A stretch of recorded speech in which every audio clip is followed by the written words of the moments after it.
الحمد لله والصلاة والسلام على رسول الله وعلى آله وأصحابه ومن والاه، أما بعد. في هذه الجلسة إن شاء الله المباركة في هذا الشهر المبارك نجلس لنتدارس موضوعا من مهم المهمات،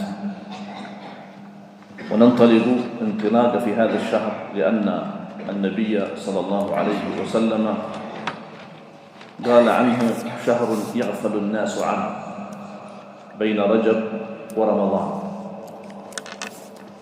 ولو فتشنا في أكثر وأكبر سبب للغفلة في هذا الزمان ما وجدنا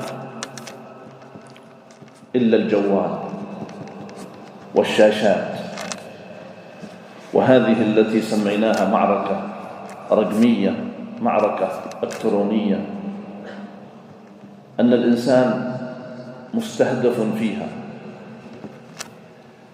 مستهدف في عقله، في جسمه، في تفكيره، في قيمه، مبادئه، دينه، والسهام متوجهة إليه بكثرة، وهو يتقيها ويتقي ما يستطيع منها إذا ثبت على دينه وإيمانه.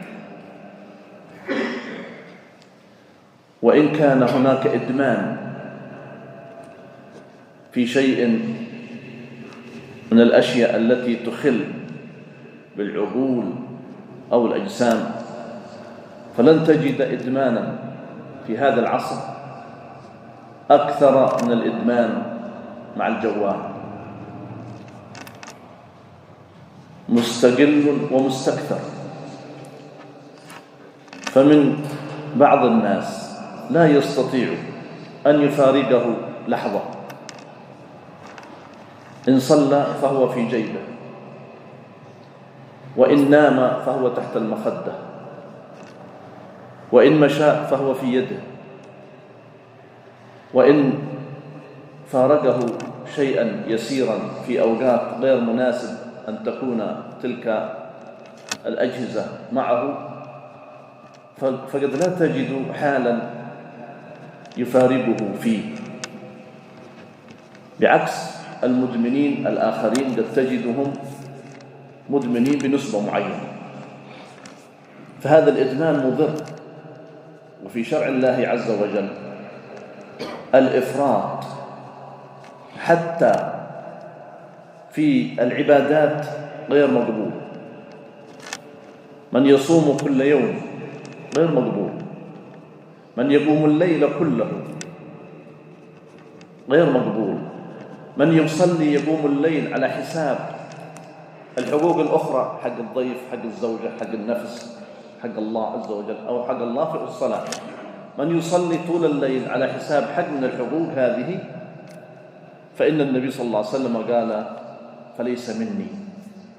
فكيف لو كان جهاز أو آلة فيها الخير وفيها الشر، فيها الإيجابي وفيها السلبي، فتوصيفها شرعا أنها سلاح، كما يقولون ذو حدين،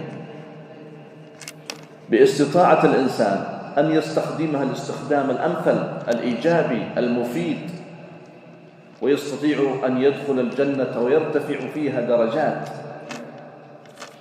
بهذا الجهاز إذا وظفه توظيفا سليما شرعيا مفيدا، وباستطاعته أيضا أن يكون في الدركات في نار جهنم إذا لم يكن مستخدما له الاستخدام الصحيح، لأنه ملازم له،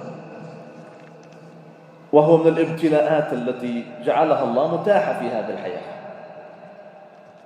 يختبر بها عباده، ليست الأولى. وقد نستطيع أن نقول أن التعامل الشرعي معها هو التعامل الشرعي مع كل الأجهزة أو الأشياء التي تعتبر مفيدة وضارة، وهي اختبار. بل الحياة الدنيا كلها هي أصلا بهذا الطريق، كلها الحياة الدنيا سواء كان مال، سواء كان أي شيء من هذه الحياة الدنيا، كله هكذا باعتبار ممكن توظفه توظيفا صحيحا وممكن توظفه توظيفا سيئا. ولا عتب على ذلك الجهاز، كما أنه لا عتب على شيء من أمور الدنيا التي خلقها الله هكذا، خلقها الله هكذا اختبارا. وإنما العتب على من؟ على الإنسان نفسه، لأنه هو المكلف، هو الذي تحمل الأمانة، هو الذي دخل في هذا الاختبار، وهو المكلف أن يجوزه وينجح فيه.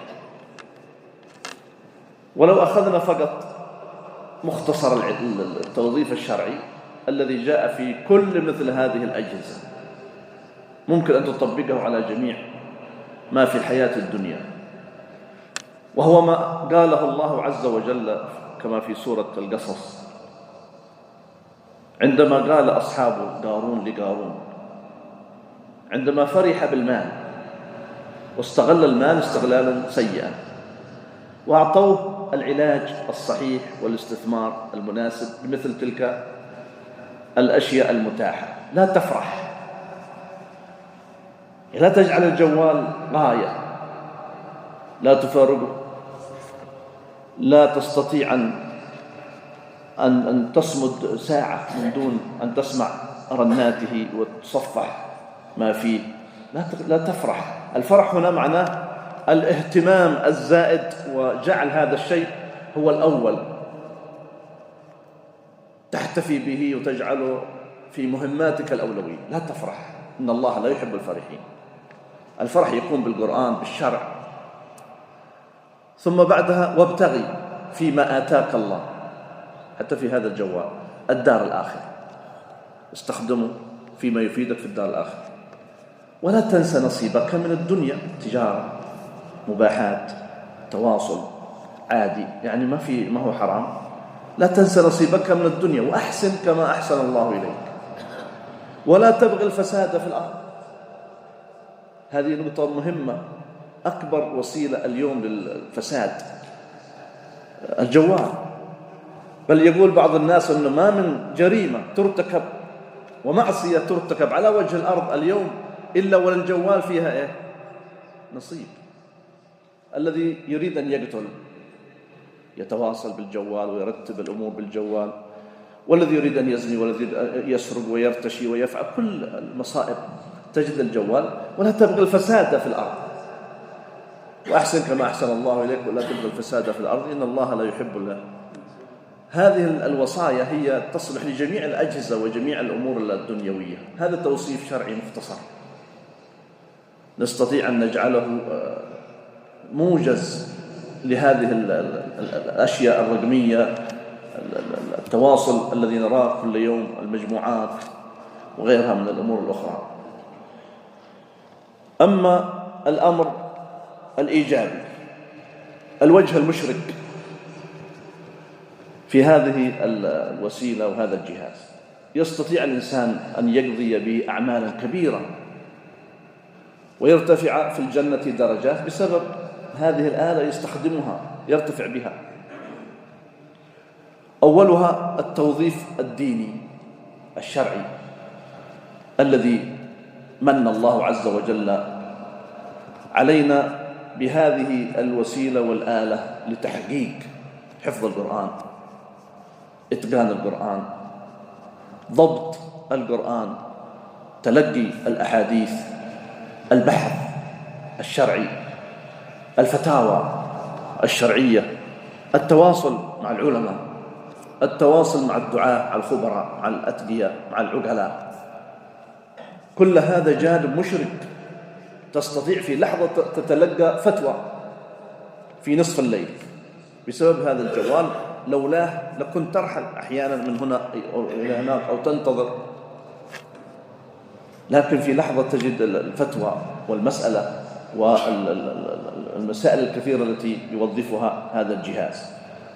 الأمر الثاني التواصل واختصار المسافات، يعني وأنت في بلدك تتواصل مع كل من تريد أن تتواصل معه، ولو كان في أمريكا أو في إندونيسيا أو في اليابان.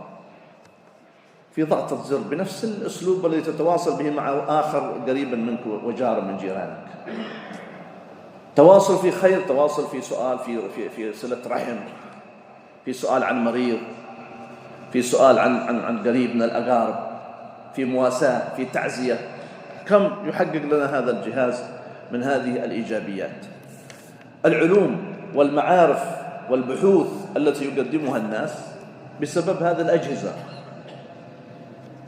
فلا يعتقد الإنسان أن هذا شر محض، لا، كم من مستفيد، كم من مفيد بهذه الأجهزة. تسهيل أمور الناس في التجارات والطب وأشياء كثيرة من أمور الدنيا. يعني في الطب مثلا يستطيع الطبيب اليوم أن يبحث عن المرض الذي يعاني منه المرضى، أو عن الوصفات، أو عن تحديث هذه الأمور وتسهيلها للناس، ونشر النصائح الطبية وغير ذلك من الأمور العلمية. الإبداع الذي يستغله كثير من الشباب في هذه الجوالات، مشاركات، حوارات، نقاشات مفيدة، مداولات، إعلانات، وتصاميم جميلة يخرجها الإنسان من أجل أن يحبب دين الله عز وجل لعباده. تبادل الخبرات والفوائد بين الأمم، بين الحضارات، بين الدول، بين الأشخاص، بين المجتمعات، تبادل خبرات ومنافع كثيرة يجدها الإنسان من الدعوة عبر الجوال إلى الله سبحانه وتعالى، التي تتجاوز القارات والمحيطات. كم من جمعيات ومؤسسات وظيفتها ورسالتها إيصال الدعوة إلى الكفار، إلى المنافقين، إلى الروافض، إلى مشارق الأرض ومغاربها. ويجلس أحدهم بالجوال ويصل إلى حيث ما يريد، ويناقش ويقنع ويطرح ويثبت ويحاول أن ينشر دين الله. وأرقام عجيبة. ومن عجائب هذا الزمن أن أناسا ينتفعون بالجوال فيهتدي في اليوم الواحد مئات الأشخاص من الكفار بسبب رسالة يضعها وكلمة وحجة يقيمها على عباد الله سبحانه وتعالى. هذه بعض الجوانب الإيجابية في هذا الجهاز الذي نحمله جميعا. فعلينا أن نكون على قدر مثل هذه العناوين وغيرها مما لم نذكره في هذه العجالة.